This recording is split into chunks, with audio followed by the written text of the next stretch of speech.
This is a Big Facts Network exclusive. Tuning in to another episode of the Big Energy, the Big Energy Room, the Big Energy Room. You can't lose with big energy. That's real shit. Big energy means everything. That's what big energy is. What's up, y'all? Welcome back to the Big Energy Room. We appreciate y'all so much for liking, commenting, subscribing, and staying with us on our journey, man. We are on episode 12, and today we have the amazing, infamous, talented, really just historian, mogul. Like, you're so full of love, man. I just love you. NuFace. How you feeling? I'm great. 12? You're doing big things with this big energy. I remember it was just like, a thought, a vision of yours, just through conversation. I remember those. I don't forget. Remember those conversations, huh? We done turned it into something in 12. And then me, 12. I'm so happy to have you here. I'm blessed. I mean, you created a space to make it comfortable for people like myself.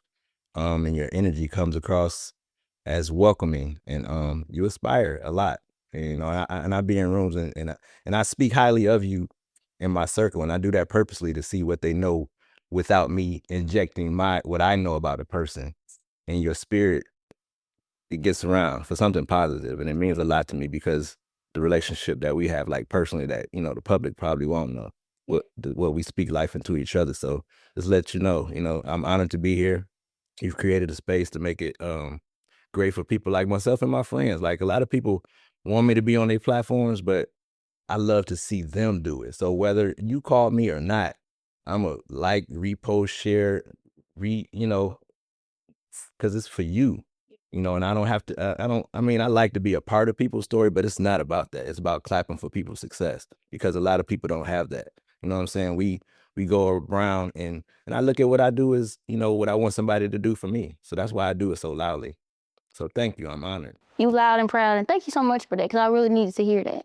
I really did. And I appreciate you being a pivotal part of my journey, because one thing I can say is, before I ever got behind the camera, before I ever had a production team, before I ever made this, like you said, transcending into this actually being a real thing, you have always supported me. Even when I'm just posting videos in the car, talking my stuff, like, you have always been so supportive, and I'm overly grateful for that. That's why I'm so excited to have you here today, because I feel like it's finally our time. It's our time for us to come together and for us to have a memorable episode. I feel like you have such an amazing story, and just the things that we've exchanged, behind closed doors, as far as like just the things you've overcome and that you endure and you continue to persevere. And over more than anybody who I know, you continue to show up. You're always in the room. So where's your spirit at? How do you feel? I'm blessed. I'm grateful for being present. I wake up a lot celebrating my people that were in my circle that are no longer here. Like, just celebrated the loss of the life of Little John's son, who was a close friend of mine. We still celebrating, school people in my life that are like no longer here. And that's like not, I know people see me posting about people and they look at them as celebrities, but like, how I really know these people, bro. Like, it's different. Like, it's not that. Like, I don't chase clouts. I'll chase relationships and pivotal relationships. So that's the difference. So it's not about a thing like that, but I'm blessed. I'm grateful. My daughters saw me meeting J. Cole, and then she was like, showed me her picture out her campus window. She's at Hampton. She's got a 4.8 GPA. She got a full ride at Hampton University. Go ahead, daughter. And J. Cole was there. Like, he was just in Atlanta, but he was visiting college campuses. And so for me to like kind of show her that moment that I had with him, and then her and her peers and her friend, I kind of had that same moment. We totally different generations. And so to see like people that I'm clearly older than had that same love and respect, like, I didn't know he would meet my daughter. You know what I'm saying? So that meant the world to me. And just blessed, to have a relationships in a circle that I have, because a lot of people see the NuFace Was There and they don't know what it took for me to get there. They don't know, I haven't been without a car for 2 years. They don't know that I probably took the MARTA or a scooter or Uber or, the passenger side of my best friend ride, being that scrub, because I'm okay with that, because, I don't live by excuses. I never said anybody invited me, because I never used to get invited to places, and I never took it personally. It wasn't my time. But now when somebody invites me to it, no matter where it's at, I just say yes. You know, I read a book by Shonda Rhimes. It was called The Year of Yes, and that changed my life. She talks about times she had to sacrifice times with her family and friends and her kids because of doing, she, you know, if you're familiar, she wrote Grey's Anatomy, Scandal, and things like that. But she used to go places and leave. You know, we happened to leave our homes, our children, and she would leave her kids and like, I gotta go, and that did something to her. And so what she taught me is like she had a year where she just said yes to everything and how it positively affected her life. And the one thing that I learned the most is when she left, she kind of left. She said, say you leaving somewhere like 10 o'clock. Say you had to go somewhere. She would say she's about to leave at 9 o'clock. That way she'd get that moment with those kids and they remember that. And I used to do that. I would act like I'm about to go. And Dad, watch this TV, and I watch this. And our kids, they'll probably watch half 20 minutes of it and go to sleep. And they'll remember that I chose you over this. But I really chose both, but that's not for them. But that's what she taught me the most about that. And it was really about creating my foundation, because NuFace Was There as a thing. And it wasn't on an intention of mine, but I remember a song by Jay-Z and Scarface, Daddy, Where Have You Been? And Shaq, Biological Didn't Bother. And he talks about, I just knew I didn't want my children to ever be able to make a song like that. Yeah. You know what I'm saying? So if NuFace is there for everybody, it will hurt the world if my kids couldn't say I wasn't there for them. Yeah. So that's what really stands out about me the most. So I'm just grateful for my children and the gift of presence. And we're so happy to have you be present. And I love the mindset and the mentality. So if you had to say, what is something, we always start off in a prayer. So let us go into that. And then I want to get into what you're grateful for, because I love that rendition. Father God, we come to you as humbly as ever. We thank you for another day we're able to wake up and rise to the occasion. God, I just want to thank you right now for presence. I love that word. I love your presence in our life. I love our presence with each other, God. I just ask that we continue to be that, continue to show up, continue to love, continue to explore new waves of our purpose, God. I pray that we continue to be aligned and ordered in all of our steps. God, I ask right now that anything that we have doubt about, God, that you would just put us at ease. Give us peace of mind. Renew our spirit. Invigorate our confidence, God. And allow us to keep stepping forward with our best foot forward. God, I pray that anything that we are carrying that we have not spoken about with you, God, that we will have the courage to have the conversation with you, with our peers, with our children, whomever. It can be a safe space, God. I pray that we continue to elevate both of our platforms, that NuFace can continue to be there. He can show up in a real way and continue to make his mark. And that Big Energy Room can continue to cultivate a safe space for everyone to have a conversation of therapy and healing. It's in Jesus' name I pray. Amen. I pray, amen. Man, I love how you kicked that off about presence, though. So I would have to ask you, like, what is something that you're very grateful for being present with right now?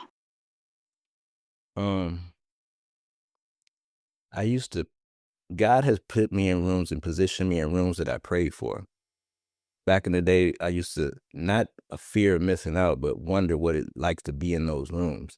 But I knew it wasn't my time, but I also knew I had to create the value to be welcomed in these rooms.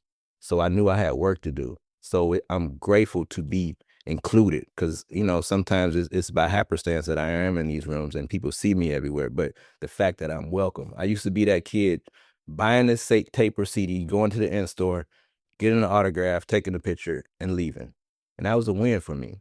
But imagine, back then, artists drop an album every 2 years.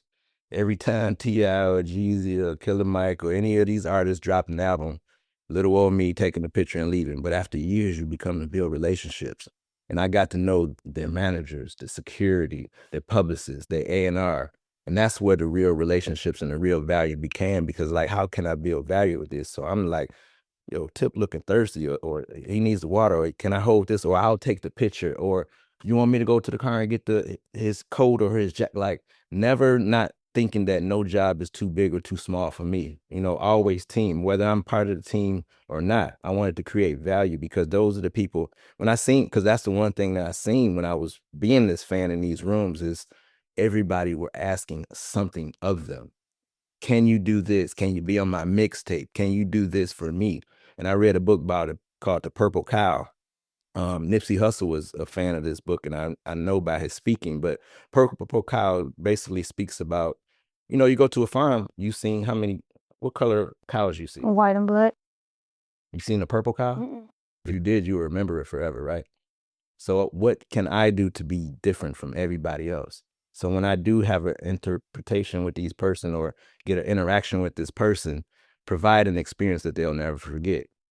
Your first mixtape, your first picture when we first met 10 years ago. Like literally I just did with Bow Wow. Like he was in the basketball game and he took a picture with my daughter. Like moments that they know I was clearly there for. Like getting invited to be a part of the Trap Music Museum and pulling out every issue that T.I. was on and every magazine and him really saying like, no, you really were there. Like, and you that's just what you did. And I never had to ask of anything. You just provided for it. So that's what I'm grateful for, to be able to add value to relationships, because that's what I chase, is being not just, because people's relationships are so transactional, and I look at it like a bank account. Like I'm always wanting to deposit. I know what it feels like to get withdrawn from and being empty. You know what I'm saying? I never want that for somebody else, and I never want to be the person that deposits the most from any relationship. So I want to always make sure I'm overabundant, because my cup runneth over, and I want to give when I don't. When I get hurt a lot, but it doesn't make me say what I don't want to love anymore. It makes me want to love more. You know, my heart got broken a lot of times, but it just forced me to love somebody else harder, or love something harder, something to chase something that was greater for me every time. So that's what I'll speak on. Ooh, I love your mindset. I love the presence. Like, you can just tell that you've done a lot of self-work. You can tell that you've come from a place to where even you speaking on the fact that you've been hurt, you continue to love. Like, I love that mindset, because one of my greatest prayers is like, God, please don't change my heart.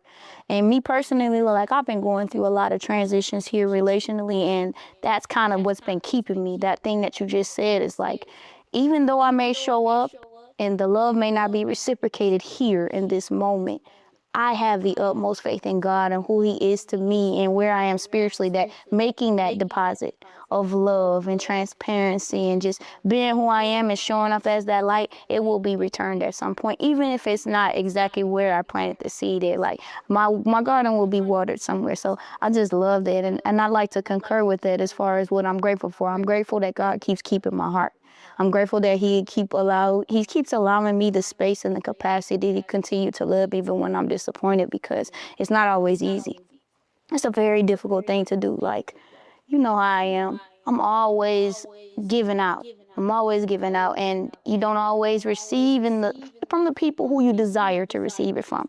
But one thing I am grateful for is that God, in this season of my life, is the most conscious I've ever been about getting it from somewhere. Maybe not where I want to get it from, but I'm more open to get it from the places where I may need it at, so that I'm not constantly feeling like I'm depleted. There's two things that reminds me of that the most, and there's two things that changed my life the most. Is one is not the length of the relationship, but it's the strength of the relationship. A nigga would do more for you that you met just yesterday than your day ones. And also I always look at this. There's a support that you want versus support that you need. When I do GoFundMe or crowd initiatives to benefit something that I'm doing, yeah, I want to see my cousin's name and somebody with my last name, my auntie, my favorite cousin's name in there. I don't see that. I see John Alexander. That's Big Tigger donating. I see Big Boy from West Coast that I don't even think he even knows who the fuck I am, donating $1,000 and saying, keep going, I see you. You know what I'm saying? I see things like Michael Render, like people supporting me that I'm like, Lou Wills, people supporting me that I'm like, why am I worrying about this? That's what I think I want. That's the support I want.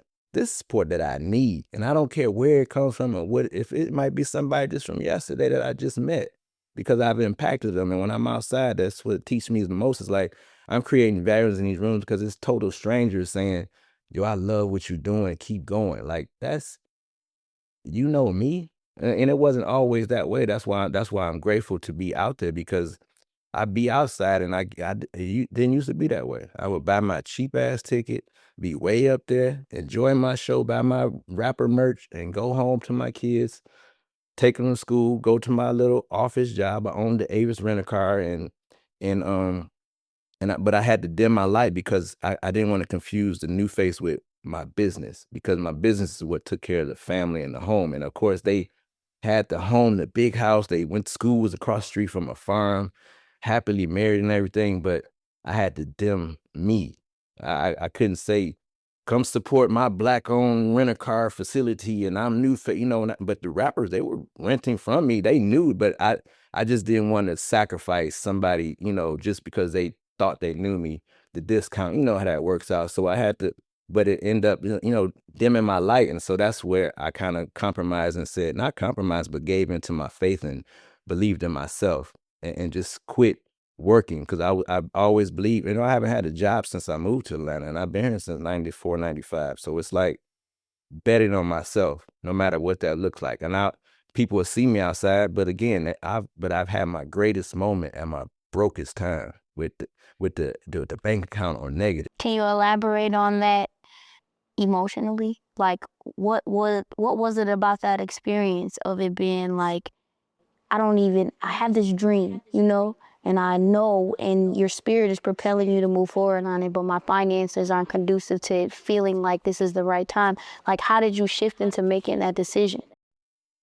I think about our ancestors first, and I don't want to take it all the way back there, but slavery, like what they did to protect their families, and the sacrifice a father or a mother did to protect their children, and how they put their life out. I think about the sacrifices King and Malcolm X took for their families. They knew their life was at danger. Did it stop them from going outside? It never stopped them. And I say, who am I to not provide the universe with what God put in me?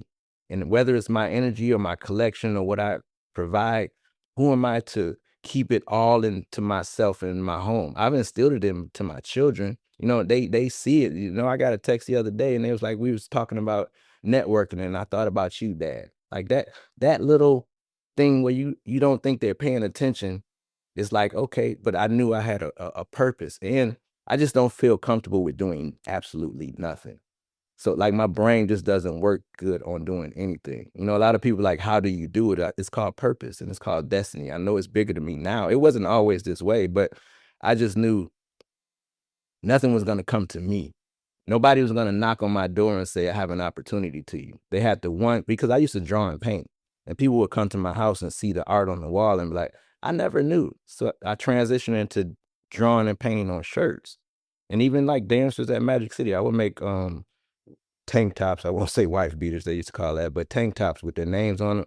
But what happened was they would dance, and back then, this is when like people were dancing, $1 here, and by the time you get to 10, they're, you know, naked and their clothes are on the floor. That's fine. But imagine making shirts for dancers around when Big Meech is around, and they're starting a thing called Making It Rain. So once they're on the stage, in 5 minutes they're naked, and my shirt that I made and spent all this time is on the floor. So I had to transition, and a book to help me with that is called Who Moved My Cheese, and it talks about being prepared for the universe when it's transitioning, you being ready and not letting the universe change you. So once I knew that, I just knew I always have to pivot for anything. And like I said, going back from broken relationships to being at my brokest, like being ready to pivot from anything. Like nothing's gonna break me. It doesn't mean nothing affects me, but nothing's gonna break me.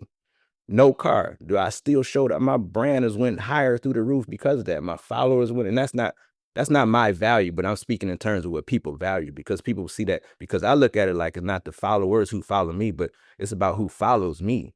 I'm not even looking, it's quality over quantity. I talk about an album came out, this is your anniversary, and that person will say, dang, I forgot I dropped this album 15 years ago. And then they'll post it. I'm not around here saying I reminded them. No, I'm for the culture. The fact that you know, and now we've built a relationship in the DMs with this artist, that's what people don't need to see, but I don't care to share that. It's like my favorite thing from Tupac said, you and I know what's going on. You know what I'm saying? That's why I'm comfortable with the spaces that I'm in, that I don't flaunt riches and value, because that's not my value. I flaunt relationships. I chase relationships and value. So that's the difference with me. You know what I'm saying? I'm not chasing viral moments. I'm chasing legacy. So that's a little bit different.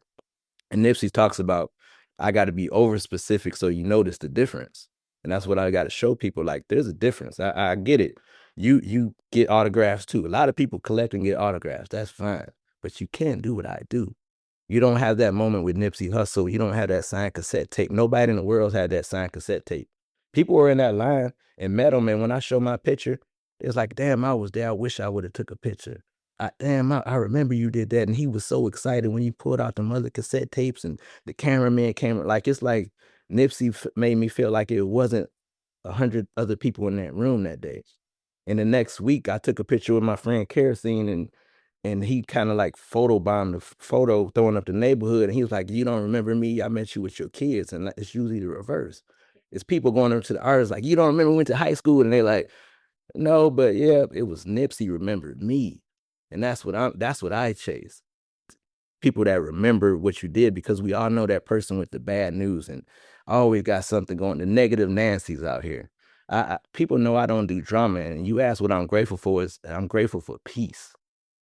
Peace. I mean, excuse me, I chase peace more than pussy, and that's just the difference. It's like I don't chase. I'm just overly different, and I got to be specific about that. You know what I'm saying? So it's like that's the difference, and I create value in those rooms. To your question, Dar. I love that.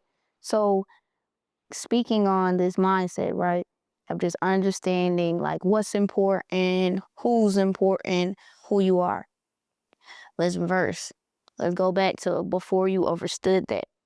Where was your mindset at? Like, what was the weight that you were carrying? What are the things that you had to maneuver through to get to that point? Like, what was the shift? So I'm from Detroit, Michigan. In Detroit, I seen a lot, seen death. Like when I moved to Atlanta, the only time I went back to Detroit was for a funeral. In high school, I was a senior class president, so that I was in charge of, usually in other schools in nice neighborhoods, all the class trips and speeches and things like that. Me, so many people died. I was the one that had to be coached to how to talk to people and my students, so to speak, about how to cope with the death or the losing of somebody that was in our school. So Detroit was like hustlers. You were either gonna work in the factories, you were gonna work in the streets. I wasn't built for none of that. My hands, I got soft hands. I'm an artist. I was scared, and I wanted to do it. My fan, like I was in it. I wanted to be a part of it, but they had enough gall to see that as well, and was like, "We'll let you see this far and be a part of this part Not of too it, deep. but not Wow. too deep." I was able to reap the benefits of it, right? Get dropped off with cars with 100-spoke Daytons and speakers and boom and the rims and 100-spoke rims with the mustard and mayonnaise, and be a part of it. But they knew that this is not you. So that's when it taught me in Atlanta. It was like, okay, take that with the access that I got with the relationships, because I knew my path in Detroit, it wasn't going to make it. I seen a ceiling. So I had to move here. So when you talk about how did I cope, people say now that you have everything and you have a lot. But in 1999, I had a roommate that put something on the stove and the entire apartment burned down. And I'm a Detroit nigga. And back then, very materialistic. I'm talking about every pair of feelers, Gators, Coogee sweaters. Wasn't hyped to the financial institutions. So I had money in a sock under the bed. So when I'm walking with my girlfriend at the time, who's pregnant, walking to the house and seeing smoke and like, dang, somebody's house on fire. I'm like, dang, getting closer. Dang, that's crazy. Oh, this is our house. I lost it. All I'm thinking is, okay, I know where my room was at. I know where my bed was at. The floor is caved in. I need to find this money. I got a family, a young lady that's pregnant on the way. I got to find the money. And that was really the only goal, was to picking up dirt, burnt $100 bills. And I took it to the Federal Reserve. What I did imagine, because long as the strip was in it, they accepted it. So imagine like with nothing, like no clothes, everything burnt down, going to somebody and they saying, that one's good, this one's bad, this one's good, that one's bad. So watching my life be depleted to absolutely zero with the responsibility of raising a daughter and start a new relationship all over. Once that didn't break me, I knew I could kind of withstand anything, but it was hard because I am a Detroit nigga still and wanted to be fresh. But that inspired me to go to Goodwill and buy t-shirts and jeans and write messages on it that matched my daughter write her birth date on this and put her sign on here and positive message like, you know, I can. And then being outside with her and people saying who made that, and creating that brand NuFace like that, and going to New York and buying Coogis and Aniche and Fubu and Coogee and buying all these brands and bringing them back to Atlanta and selling out the trunk to try to earn money. That's where NuFace comes from. I was new in Atlanta.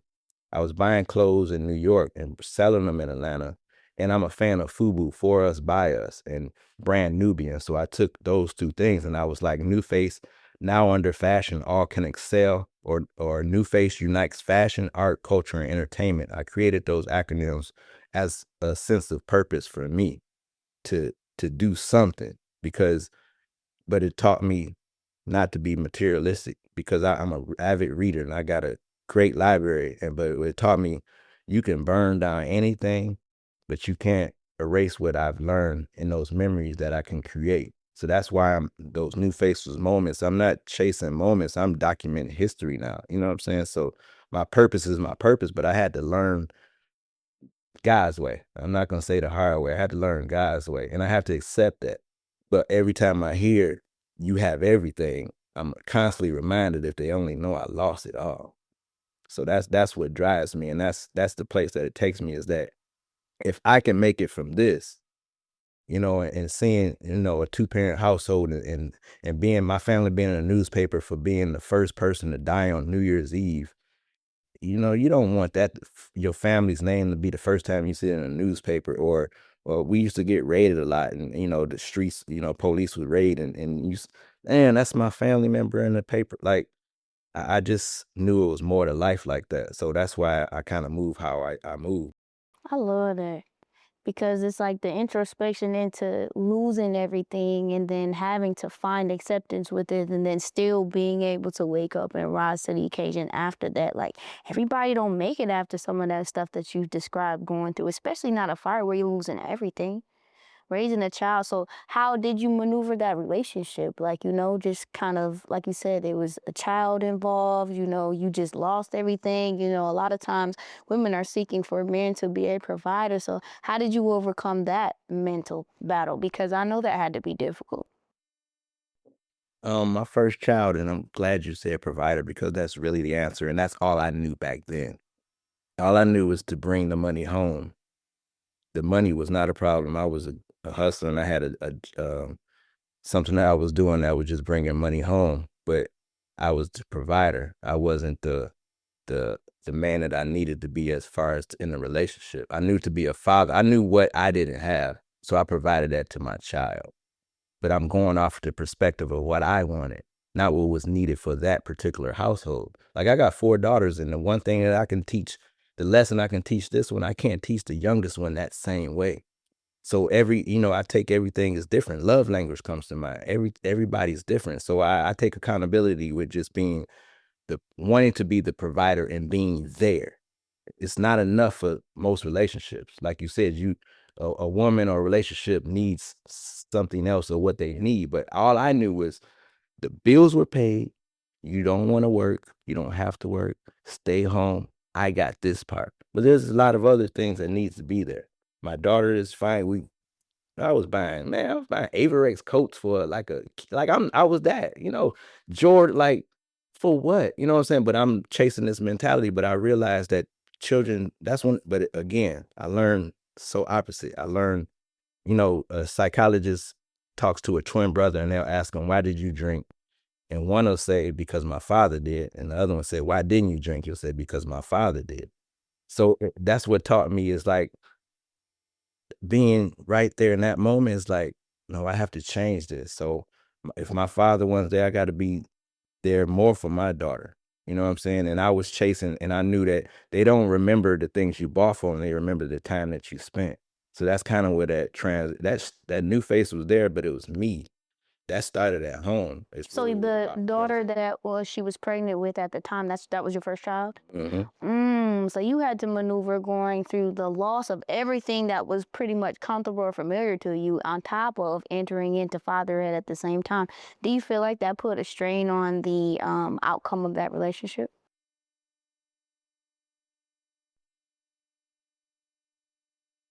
No, The strain came the part when she's a mother, a young mother at the time. You think you're missing a lot outside. And the transition came with, okay, I thought that's what you wanted.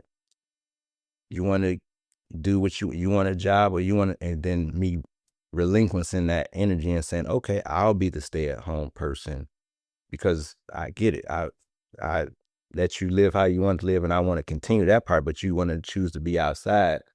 And then it's like that person where you give them freedom, and that's their life is their life, but it's like, oh, you went that far. Oh, well, okay, this affects the child now.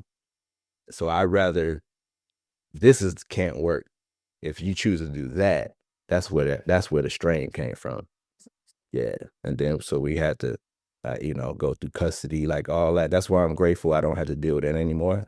My first lessons are always like the hardest, but it teaches me the best lesson. You know what I'm saying? And luckily I don't have that problem with my other children.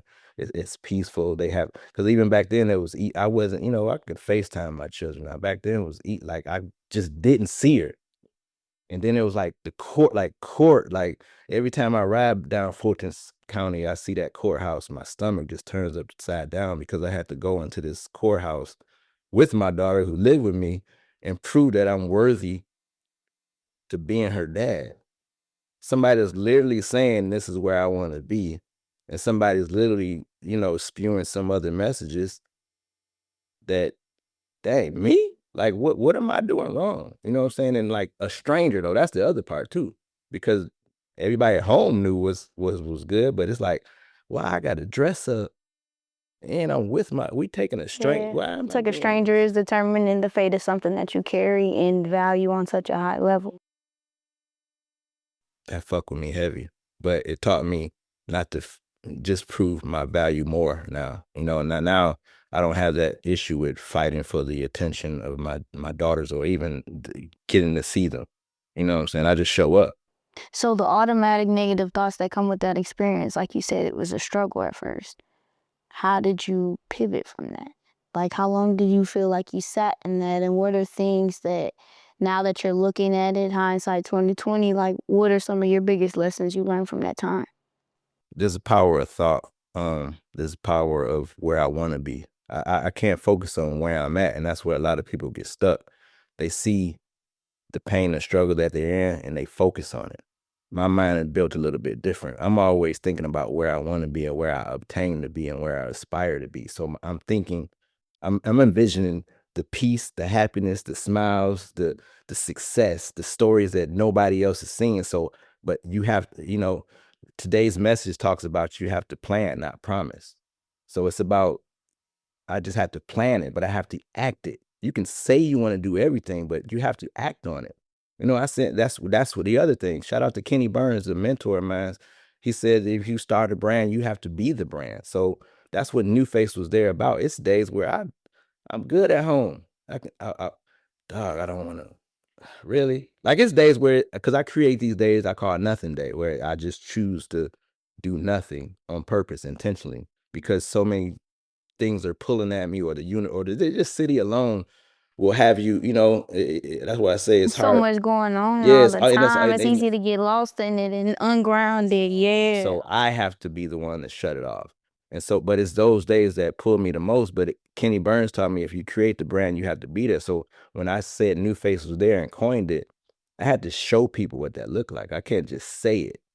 But that really just talked about showing up for my friends. That's really all it was. Now my friends happen to DJ for maybe Usher or Jeezy or something. That's just how the universe worked. But I was really just showing up because their name was on the flyer, and I love DJs and I love music. Now who shows up there after is that's a side quest of mine. And then, if he's gonna be there, I may as well bring 5 magazines that he was on the cover on, or his first 5 albums. Like, that's all extra for me, but showing up for my friends, because I've done a lot of things where my friends didn't show up. It was the others, but that's me realizing that was the support that I needed, not what I wanted. So that's where it's a discernment for me. It's like, that's why I prayed for discernment and alignment, because a lot of relationships that I was like, I want that in my life, but it wasn't meant for me. I'm aligned with who I'm meant to be every day, and the people that are in my life are meant to be in my life. You know what I'm saying? I send these messages out to people, and they like, how did you know? That's a spirit thing. That's a spirit thing. You know, and even when people ask me what's going on in the city, I don't tell everybody that. It's some rooms and it's not controlling, but it doesn't. What I know of somebody, when I invite somebody, I know I don't know. You know what Thug say? I didn't make you, God did, but I helped. But it's some rooms that I'm like, I have to invite this person because I think they'll get a lot of it and they'll appreciate it, because a lot of rooms I'm invited to. Killer Mike once said, NuFace should never have to pay for a ticket ever again in his life for any event or concert ever. And when he said that, I was like, shit. And we second that. He got a point. But I had to think about it, and I was like, okay, I'm gonna try it. And I stopped buying tickets, because what used to happen is, you know, and I got a collection of ticket stubs, like over 10,000 ticket stubs, proof that I was buying tickets on my own. But what used to happen, or what came to happen, is I would buy the ticket, show up, and then maybe their manager or the artist would see me in line waiting, like, what the fuck are you, like, why you didn't call me? Or just come. So you had to learn and establish the value of the relationship. You buying those tickets initially, that was you just planting the seed for NuFace, and NuFace was there because you were putting yourself in the room before anybody ever gave you the golden ticket. And I think even observing you, not to cut you off, but I just wanted to overly validate that, like, I've watched you.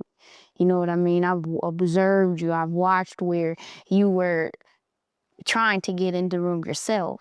And the beautiful thing about your spirit, man, is it's not that you didn't care to be there. You were just always you. So it was never like overly hyped. Trust me, it's a lot of time. People, I speak a lot of time where security be like, no, I've seen people fight the police and say, like, on my behalf, like, this is NuFace. No, I'll be like, bro, don't fight the police. Just chill.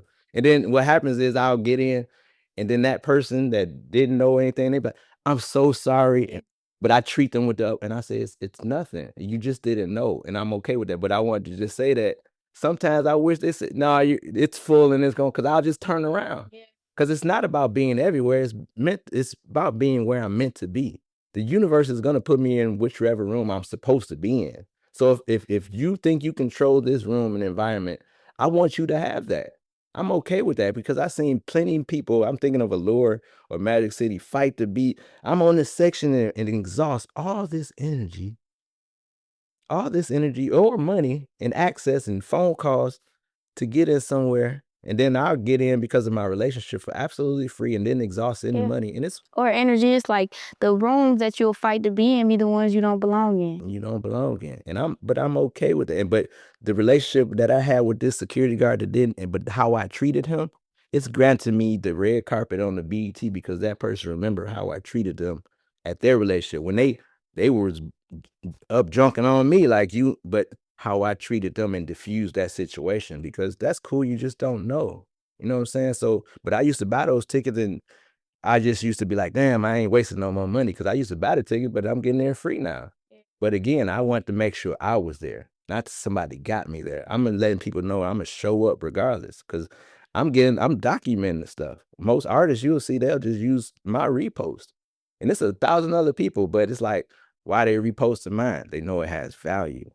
So I need to create the value of being in this room, in this space. I remember, that's why, you know, something that stands out with that you did that I'll just never forget, because that felt like it poured into me, being at Peasy's show at Terminal West. You were on stage. I was where I'd be.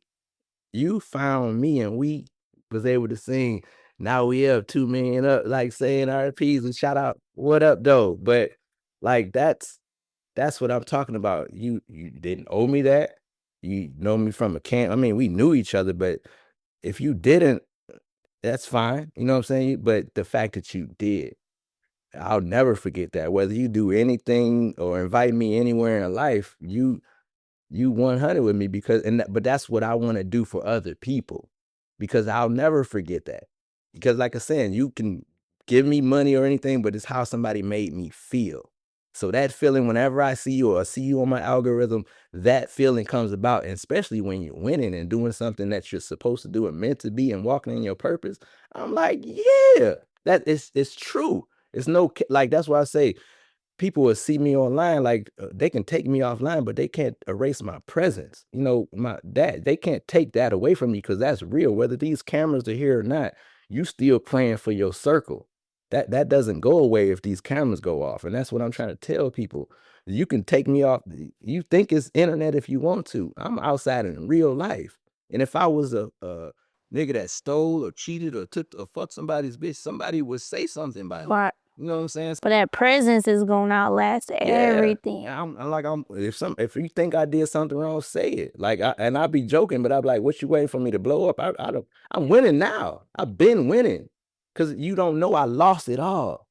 So I don't know what you waiting for. You know what I'm saying? What moment you think, but that just lets me know my success and my definition of success is a bit different than yours. You're looking at riding around in nice cars and money and women and everything, but man, I can go home and hug my children and talk to my children and her talk about being a biologist and go next door, and Killer Mike's daughter is like in the same dorm and in that relationship, and my daughter is a gymnast, and my other daughter is having my third grandchild, and she's self-sufficient. And I'm like, why you don't ask me to help you? Like, but she's so independent, and I'm like, I want to be, called on, and like the other ones call me, but the oldest one, I'm like, dang. Oh, that's that oldest crime mix. You know, I'm the oldest of 5 younger brothers and sisters. My mom would tell me the same thing, and she expressed this to me actually when we were in the mix of like kind of not saying rekindling, because we never fell off, but like strengthening our relationship would be a better word. And she said that to me. She was like, sometimes I feel like you don't need me as your mom because you don't call on me as much. And I had to explain to her, I said, it's because we grew up together. And so the same tenacity and grit and independence and I'm going to figure out by any means necessary is what I possess because I watched you do it. And rather than it being like I'm a child who sat behind the scenes and was completely oblivious to what was going on, we were going through it together. And so that's where that comes from. It's not that I don't want to call on you. It's because I experienced your struggle of getting to stability. And so a lot of times it's even an appreciation for I don't want to be another thing that you got to worry about. That's great. And it's crazy because you know what I did yesterday? I called my mother and I asked her for money. Not that I needed or something that happened if she didn't give it to me, but the fact that she's still here, and I want her to know that she's appreciated, whether she said, because I always say, if you don't have it, it'll work out. She knows my faith, but I wanted to know that I'm grateful that I'm able to call you and that you're in a space where you can give. You know what I'm saying? So I do that with my daughters, like, but the fact that she doesn't, it's like, it's a proud thing, but that's still my baby in my eyes. You know what I'm saying? I see her raising children. I see her taking trips, because I would take my daughter everywhere, like literally everywhere, to the point where I'll be in a club and people look down instinctively thinking that my child is with me. But I'm like, this Magic City, that like this is a club, like, but they just seen it. But I see her taking her babies to the zoo when people used to be like, they won't remember, but clearly she did, because she's now taking them to the zoo and trips by herself, and I love it. But your oldest is always your biggest reflection of your growth. Like I experienced that with my daughter a lot too. Like some of the things that I wish that she needed me for, even at 10 years old, she's so independent about it. And sometimes like I have to reflect with my mom and our relationship for me to better understand how I show up for my daughter. It's not that she doesn't need me. It's that sometimes you develop that complex. I know I do it with my mom. Sometimes I've watched her struggle and be needed and depleted and withdrawn from so much that I want to show you I'm doing you proud because, Mom, hey, I don't need you to do that.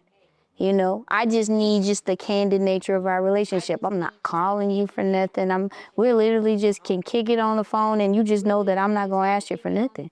Maybe advice. I might not need, but I ain't gonna call you for no money. I ain't gonna call you to come do nothing besides things that are like very surface level, because I don't want to be another problem you have to solve. I think that's what she does, because she teach. I find out that I teach lessons without teaching with my children, like just Presence. because their everyday life. but it's like, yeah, the presence, you know what I'm saying? So it's like, but I'd be one to just be in that moment with them. And I see them growing and be independent. I was like, damn, that's what I wanted. But did I really? You know what I'm saying? But and I always say that too. The reason I'm able to be out is because I always looked at my networking like a pyramid.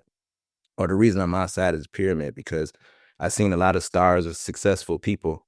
They don't have the foundation which a pyramid has, right? And I think about it, and I always say this: the underground, the upside down pyramid. If the pyramid is like this, and I'm outside, my foundation is wobbly. I want to make sure my foundation is solid before I'm outside.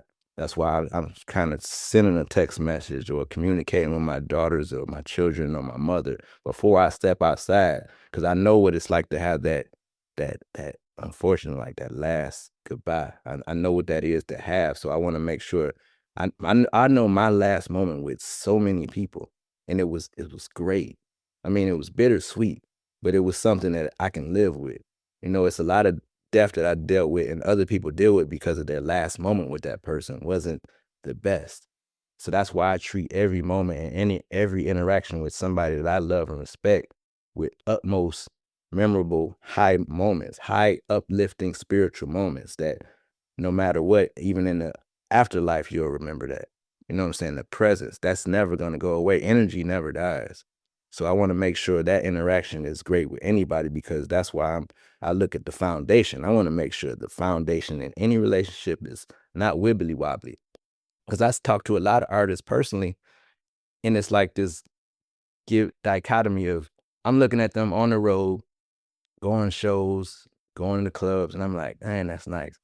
And they're telling me, dang, I love, how you out there with your daughter and the relationship you have with your children. Like a lot of people know me for the hip hop stuff, but it's just a whole nother circle of people that's like, man, I love how you're there for your children and now your grandchildren. And like, I'm working and I had to sacrifice to do this, but that gives me hope because now I got time on the road and you inspired me. So there's like this dual dichotomy of double inspiration.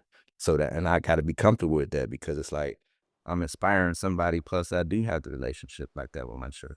How has death evolved you? Because you've spoken a lot about just a lot of the losses. Because, I mean, I can tell the fruitfulness of your presence, But what has the lack of presence done to your journey? And how has that been something, like, how have you maneuvered having to overcome that? The same with loss of love. I love harder. I lose somebody. I focus that attention and love on celebrating them.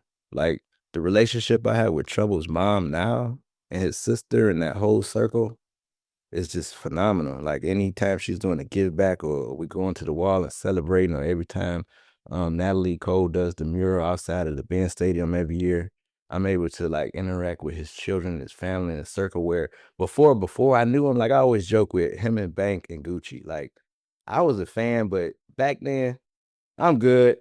I'll never get this autograph. Like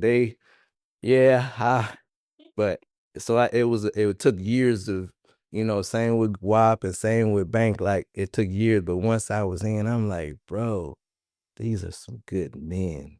I know what the surface and I know what the internet says, but these some solid niggas. Yeah. And they got a circle around them that it wasn't. I looked at it, like I'm saying like this, but it was love and protection because they knew the value. You got to protect the prize. And that's how I saw it. They were protecting the prize, but once they did like Quan and Unc and Rico Wade's family, like that's how I positioned myself to just love the family more and the legacy more and celebrate the legacy more. So like right now, the jacket that I wore into the Atlanta Falcons, 50 years of hip hop that every rapper signed and the mayor is now on display at the International Airport in Concourse E for 2 years. But when I wore that jacket, it was brand new. Shout out to Starter. It was white, but I seen Mojo, who was Atlanta's very first rapper. Then I seen Shadi and Raheem, who probably coined as number 2 and 3. So they signed it. And after a while, everybody wanted to sign it. It got to the point, so now, Fabo, everybody signed that. But my point is, during that game, Rico Wade, DJ Unk, Young Scooter, Rich Homie Quan, all signed that jacket. They are no longer here. Yeah. All I have is that moment of them saying, I want to sign that jacket. And I'll never not remember that moment. And now it's in the airport for worlds to see, for people that don't even know me, but looking at that jacket, not knowing the history, but it's a sign that says who signed that jacket. And that's where it's that's where I know my purpose. It's bigger than me. Like y'all can, it's like Cole was saying, like side quest. That's for the culture. The relationship is for me. It's how I look at it. Like the relationship for me, it's in the airport. Like I can't even wear it no more. You know, it's for the culture. But um, and being able to put his CD in his kid's hand, they never even seen the CD. I was showing them their name, like for them to see that type of thing. So that's how I cope it, is to celebrate the legacy more.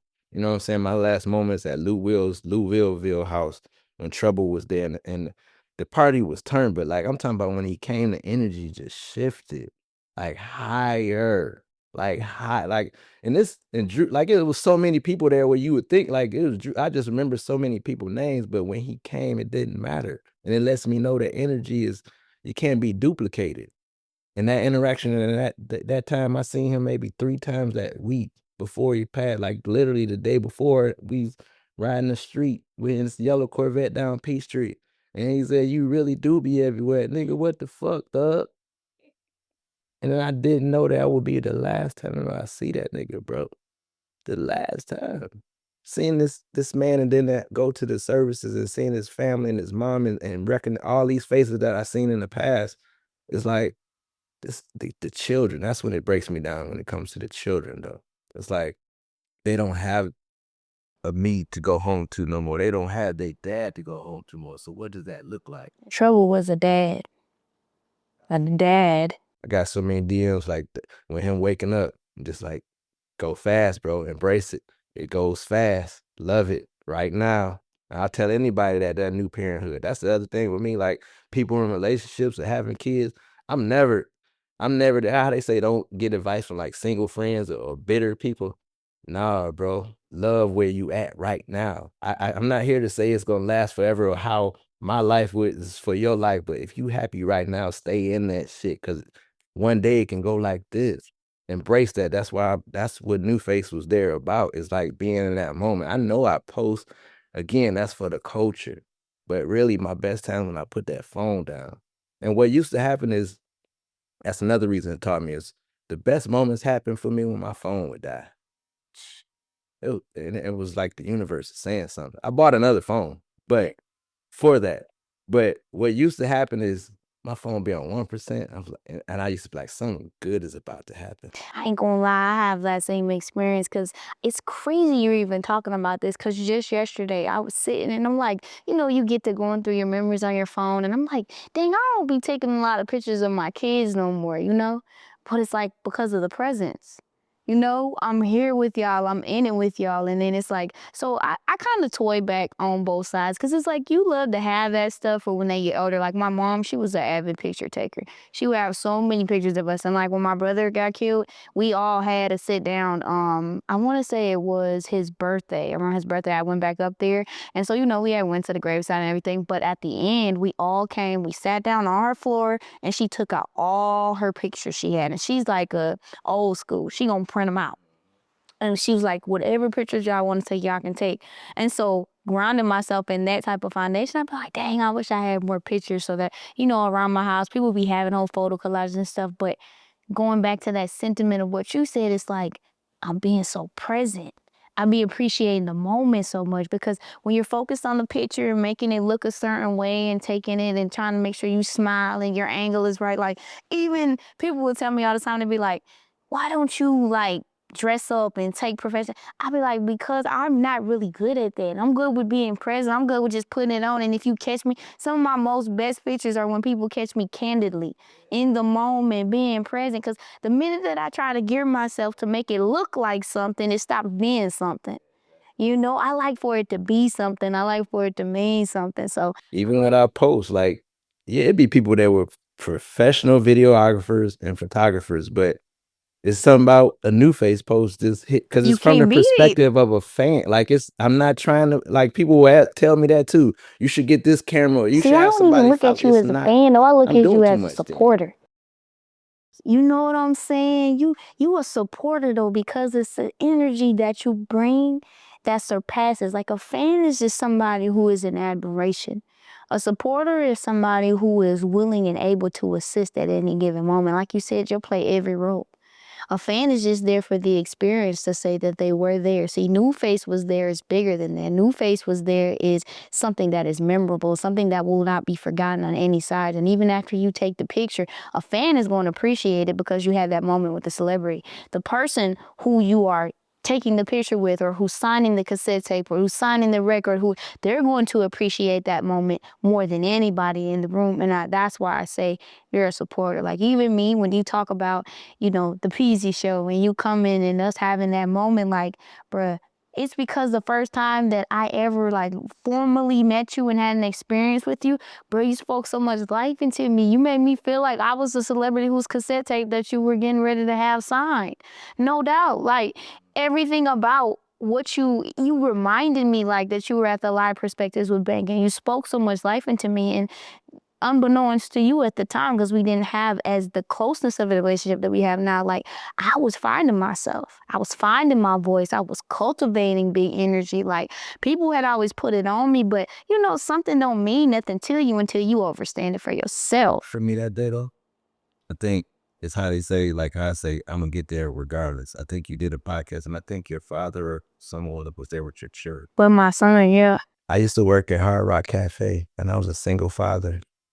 I got the job, and they had a break room. I would bring my daughter to work because I didn't have a babysitter. And it got to the point where the other waitresses would take turns, and like, she's good. I gave her food. Like, she's, just showing up no matter what. And the fact that, I don't know if they paid you or whatever, I knew that you were walking in your purpose because you didn't let the fact that, I don't know if your children or whatever, the fact that I couldn't watch my kids stop me. When somebody else would easily say, I don't have a babysitter, I can't make it, get somebody else. That alone. And then also, I took a shot with Dave that day. That was the last time I seen Dave. Took a shot, and that. So that's what I'm saying. And again, purpose. I say this now, and I say this to myself, but they say history doesn't repeat itself. I say it reposts itself, because that's the world we live in it now. They say take a picture, it'll last longer. That's all I am, because all I have is that moment. All I remember, but I do remember in real life, but I always have that picture in that moment that I had with that person. But I didn't need a picture of you walking down the Peasy that day. I remember how that made me feel. I remember saying, yo, she bought her kid. Like, that, okay, I respect that, because that used to be me. Like, with my daughter, had kids, we walking home. Like, no matter what, nothing was going to stop me. You know what I'm saying? So I'm going to show up regardless. And that's what I think a lot of people don't do. They find the excuse of not to do, or the reason not to do it. I'm going to find the reason to do it. And because my purpose is in that. It's times where I don't go out, and that's what people say, how do I move? I go somewhere, and what I was meant to happen happens.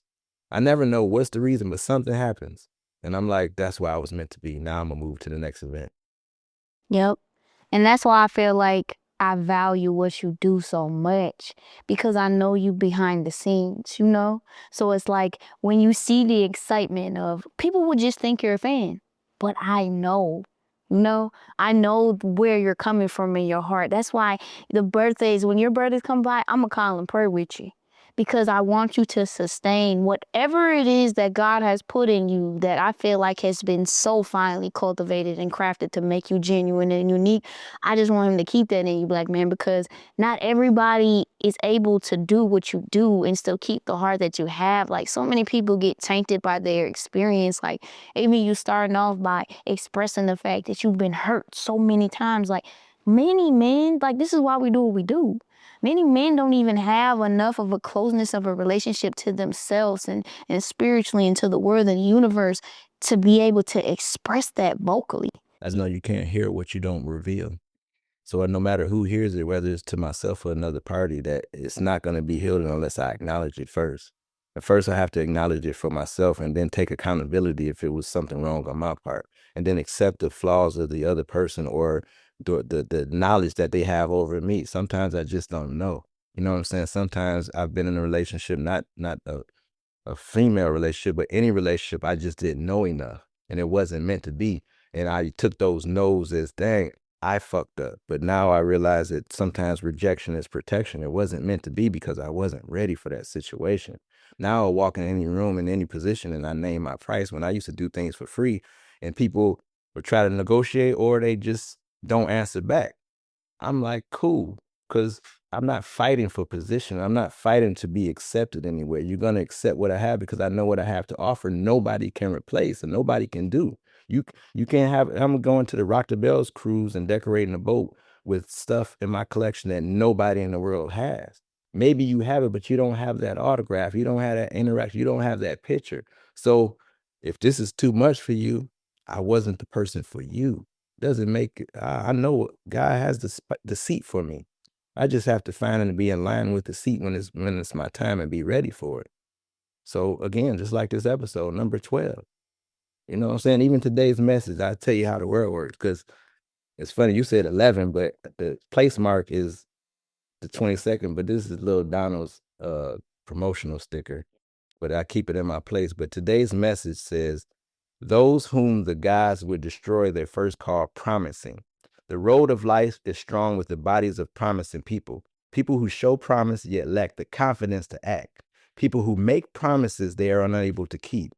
People who promise to do tomorrow what they can do today. Promising young stars, athletes, entrepreneurs who wait for promises to come true. Promise without a goal and a plan is like a barren cow. You know what she could do if she could do it, but she can't. Turn your promise into a plan. Make no promise for tomorrow if you're able to keep it today. And if someone calls you promising, know that you are not doing enough today. And we say together, my life needs a plan, not a promise. So I want to say thank you for keeping your plan of having me on your platform. It means a lot. And the fact that like Donald is the key holder, it means a lot because I respect that brother. 7 rules, we talk about it. I mean, he can make any song, but he said 7 rules about a daughter. And that stuck with me. You know what I'm saying? Even I posted it the other day and like Queen Latifah, like I was texting, I was like, bro, like Queen Latifah, like 7 rules. Like, bro, we need a remix with UNITY. Like, but it's moments like that. Like we don't, it's moments like that. So I do want to give you a gift. Nostalgia. Thank you. Oh my gosh, you know I'm a candle girl. So my brand is Nostalgia. Yeah, I'm NuFace. So everything that I do is always gonna have an NU in front of it. New Style, which is my talk show. Nostalgia is the brand because of nostalgia. Of course, you know the word nostalgia, but nostalgia is because it's me. But if I pull out a Nintendo controller or a cassette tape, those first 3 seconds is going to take you back to when you were a kid. And if you had it or not, those memory, that's nostalgia. So that's kind of to capture the fragrance of nostalgia. I love this too. It smells so good. Because you're as delicate as a roll, this is courtesy of the swag shop, Killer Mike, the barbershop that I'm aligned with. Oh my gosh, And they do thank you. handmade soap. So that's a rose petal. So Y'all see it? Thank you so much. No, I like to pray before we end.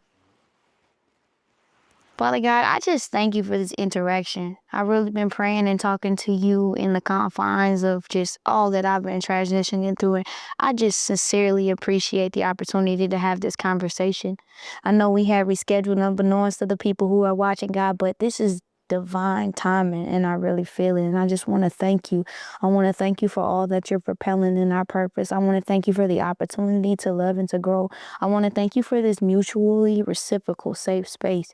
God, I pray that you continue to lead us through our year of yeses, God, not no's. I pray that everything that we've been working for, God, I pray that you continue to allow it to manifest, God, in a real way. I pray that we continue to choose the things that are choosing us and that are for us, God. I pray that you continue to keep a keen sense of discernment in all that we do and participate in. Anything that's not meant for us, God, I pray that you will give us the courage to let it go and to get away from it, God, and to move closer to the things that are for us, God, the things that you have intended for us, the things that are going to help us be as great as we are. God, I just thank you for this relationship. I pray that we continue to grow. I pray that our children, our families, the people that we hold near and dear to our heart are able to continue to grow with us at a steady pace. And God, overall, just keep NuFace.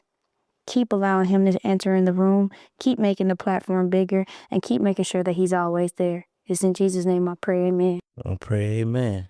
Man, I love you in a real way. And just as much as I felt like this conversation was needed for you, I want you to know that a lot of the things I've been praying on, you hit on today. That's why I was so emotional as you were talking. So I appreciate your validation. I appreciate the sincerity of the way that you show up for me and everybody else. And I genuinely hope that God continues to keep making what you're doing as big as I know that you are. And I'm so happy to be a part of it in whatever way that I can be, man. Like, it's an honor to have you here in real life. Like, you appreciate history, but for me, you're a part of my history. So I really do appreciate you, for real. See that, and a lot of people want to be acknowledged, and I just want you to know that you are seen, you are appreciated. Whether I'm a part of an episode, a part of your journey in life, just know that I'm applauding you silently and loudly, and that's with everything. But I always say, like, I just need that person to win. Like, the NuFace doesn't work if people don't win. Like, I don't have I was there if you don't win. Yeah. That's what I'm saying. It's on the other person. Like, it's no success story if the person doesn't blow up. And that's like my motivation to you and anybody else. But the NuFace myth doesn't happen if the person doesn't make it. Because I'm here to say I was there. Come on now. Listen, Episode 12. He was here. When it's 200, You hear it's me? Rebel. Okay, because we going for millions of subscribers and millions of healed hearts. That'd be the main thing. That's what I love about the energy that you bring. I know so many people are going to be able to resonate and learn from this. So I appreciate you so much. So before we close out, the last thing we do is we always say something that we're letting go of. So as you transition off of this couch, what is something that you want to let go of? The pain of my ancestors, the transgressions to act upon my flaws or my infractions, the threats or the negative energies against me, I won't act on. I will think first. I've always been a thinker. And of course, we all have these thoughts of how to react to something that's done to you. I refrain from that because my ancestors had strength and I want to make them proud. So whether or not that I'm happy with how somebody treated me, I won't give them the grace to know that they defeated me. I'm going to win regardless.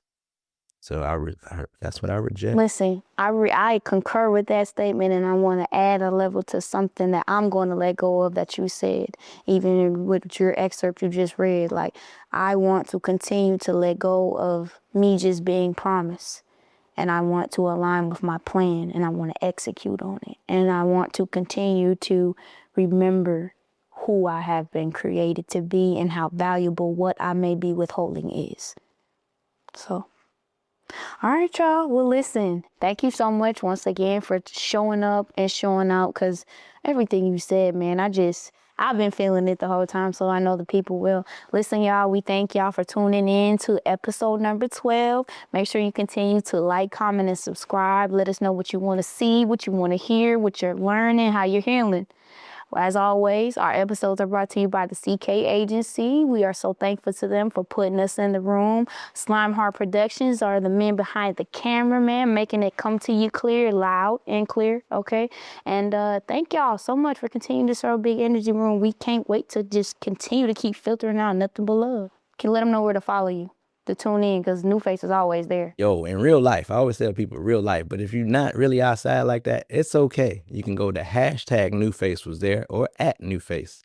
That's any of those brands. Or you can do Google outside. I'm really Getty Images, NuFace. You know what I'm saying? Go everything. We're really outside in real life. But if you choose to be internet and not, always on the phone, at NuFace on everything, and hashtag NuFace Was There. 11 Alive News, Trap Music Museum, Rock the Bells Cruise, your favorite episode of 85 South Show, and now Big Energy.